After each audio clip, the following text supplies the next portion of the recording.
email from an attorney, and it scares the life out of them. And usually it scares the life out of their board. Right, right, out of the board, and they don't do anything. A lot more we could get to, but we just don't have time. But yeah, I want to encourage these CPCs because you're going to be attacked. Mm-hmm. We've talked about it here before. The closer we get to winning, and we are getting closer to winning, the more vicious and nasty these people are going to become. And so just everybody get ready for it. It's going to happen. Don't worry about it. There's legal help out there. There's support groups out there. We will help you the best we can. Right, exactly. We'll be right back.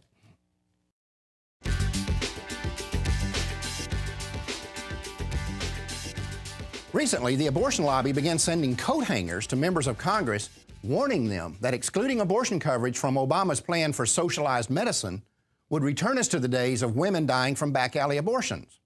But wait a minute. We don't have socialized medicine right now, which means that we don't have abortions being paid for under such a program. In other words, we currently live in the very environment that the abortion lobby is claiming will produce thousands of corpses with coat hangers sticking out of them. So if that is true, where are all these dead women? I mean, if the pro-choice mob isn't lying, then they need to tell us who these women are. Of course, we all know they can't do that because they've been lying about the coat hanger abortion myth for the last 40 years, and today they are lying about it again. It's just a different lie. But as I've said before, if the coat hanger abortion problem is not a myth, there is a perfect solution to it. First, understand that pro-lifers don't do abortions. If abortion were outlawed today and illegal abortionists started springing up next week, every one of them would be someone who is pro-choice. In fact, every woman who was ever killed or maimed during an abortion, whether it was legal or illegal, was killed or maimed by someone who was pro-choice. Every single one. So obviously, the way to prevent women from dying in coat hanger abortions is for those people who call themselves pro-choice not to do coat hanger abortions. And when the day comes we've returned legal protection to the unborn, they could also help us pass legislation requiring that A, people who commit illegal abortions are to be prosecuted under the same homicide statutes that apply to any other hired killer, and B, anyone who coerces a woman to have an illegal abortion or helps arrange an illegal abortion is to be charged as an accessory to homicide. Of course, they're never going to do any of that because they never cared about this issue to begin with. They are simply trying to make it look like you and I are responsible for the pregnant women they are threatening to kill. The fact is, every time someone in the pro-choice mob starts hyperventilating about women dying from dirty coat hangers, the blood they're talking about is on their hands, not ours.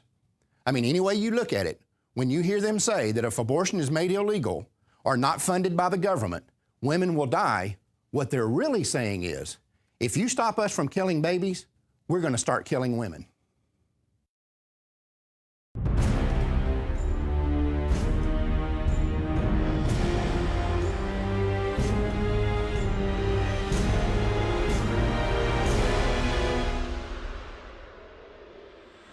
Society can prevent those who are manifestly unfit from continuing their kind. 3 generations of imbeciles are enough. I do not join in the belief that the African is our equal in brain or in heart. We are paying for and even submitting to the dictates of an ever-increasing, unceasingly spawning class of human beings who never should have been born at all. The laws of nature require the obliteration of the unfit. The best way to hate a nigger is to hate him before he is born. American eugenicists were routinely praising Hitler and holding up the Nazi eugenics program as a model for the United States to copy. Non-white races must be excluded from America. The red and black races, if left to themselves, revert to a savage or semi-savage state in a short time. The only way possible of decreasing Negro population is by means of controlling fertility. Birth control facilities could be extended relatively more to Negroes than to whites, since Negroes are more concentrated in the lower income and education classes. We hope that the restraint of population growth can come about through voluntary means. But if it does not, involuntary methods will be used. There should be national sterilization for certain dysgenic types of our population who are being encouraged to breed and would die out were the government not feeding them.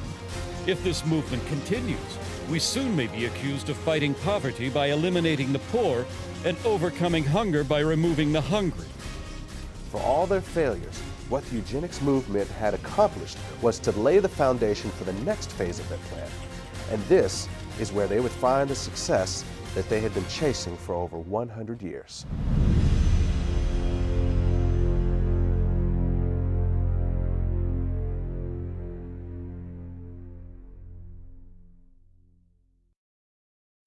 Welcome back.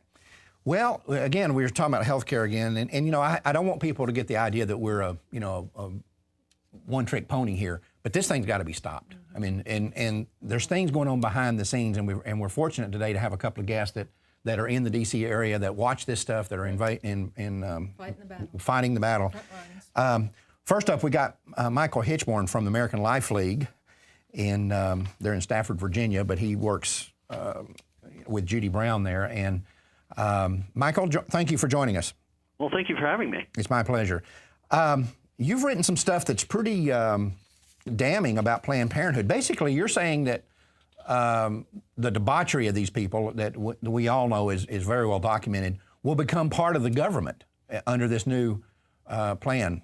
There's definitely a very good, strong possibility that this could be the case. The Senate bill has Section 1823, and it's on page 503. And I just want to read you what it says. It'll create a National Teen Pregnancy Prevention Resource Center. And under that it says the Secretary shall award a grant to a nationally recognized nonpartisan nonprofit organization that meets the requirements described in Clause 2 to establish and operate a National Teen Pregnancy Prevention Resource Center. Now, if you look at Clause 2, it says the organization has demonstrated experience working with and providing assistance to a broad range of individuals and entities to reduce teen pregnancy. So they already know who it is. Oh, yeah, absolutely. I mean, it's almost as if it was written specifically for Planned Parenthood. Right. So they're going to be actually, if this healthcare thing passes, which we've said, again, we said it earlier, Johnny, you can't parse this deal. It's got to be stopped.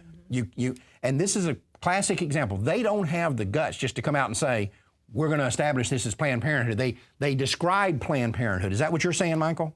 Yes, that is correct. If you go back to Obama's speech to Planned Parenthood while he was on the campaign trail, remember, he was speaking to Planned Parenthood, and he said, reproductive rights or abortion is at the heart of my health care plan. Right. And the crowd went wild. Right. This is the payback. This is the kept promise. It's the one kept promise he is going to make. Right. Just like Bill Clinton. Bill Clinton was never loyal to anybody except the abortion lobby. Except the abortionists. Right.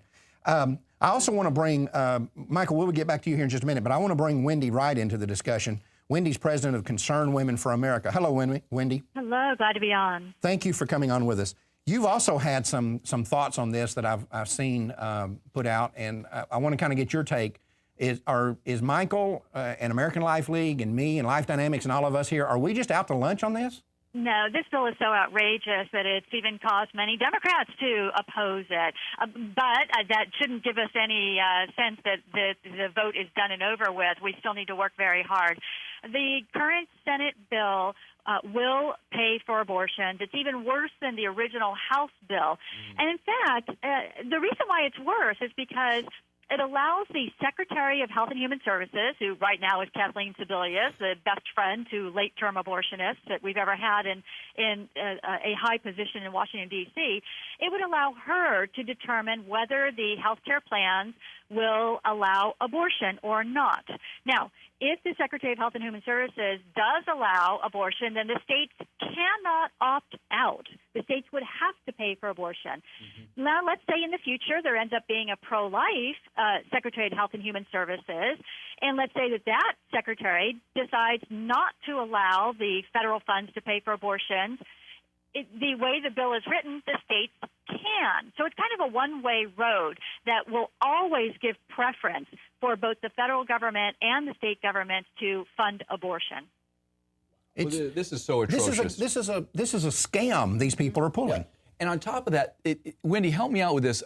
As I read and understand the Senate bill, we're talking about the Senate bill now, that it's more than that. It's a stick in the eye of the pro-life movement because it actually requires not just abortion funding or funding to go to abortions, but an actual $1 premium for everybody to pay for abortions, an elective procedure.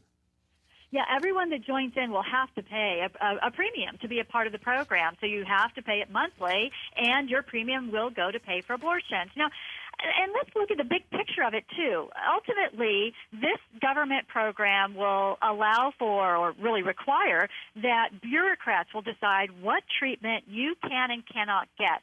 And that will be determined very heavily by how much it costs. So let's bring this down to real-world reality.